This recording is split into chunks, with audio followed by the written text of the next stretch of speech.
این ظرف‌ها از سنگ ساخته شده بازیافت تاریخی میباشند. اینها را از دهه سفیداب ناحیه به نام شمس‌الدین شاهین معلم مکتب دهه جنگیخان نسیموف پیدا نموده است.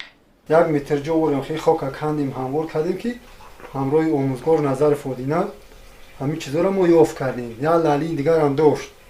لالیش هم خیلی اندازه 20 به 12 بود. او پوسیده بود، سفید گشتگی پوسیده بود. او را پرتافتیم آنم که شبت گرفتیم.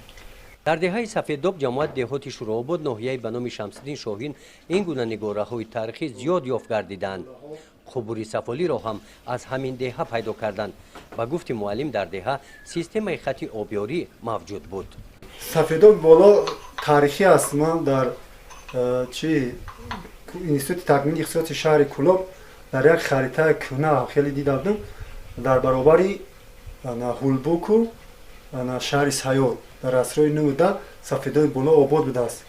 من همین تروبه‌های لایه که می‌بینیم 3 کیلومتر از بلندی دهه سر او میگن به همین دهه را در همون سالهای پیش آب به همین واسطه توربو می اومدن. بعضی جای‌ها می‌ها لوله‌های از بیستی گرفتگی‌اند. معلم جنگیخان این نگاره‌ها را جمع آورده در این گوشه منزل استقامتیش مقصد دارد که آثارخانه تشکیل نماید. اینجا دستگاه کرباسبافی، محصولات آهنگری، ظرف‌های کلالی، سازهای موسیقی ملی، کرته‌های چکن از همین دهه گرد آورده شدند.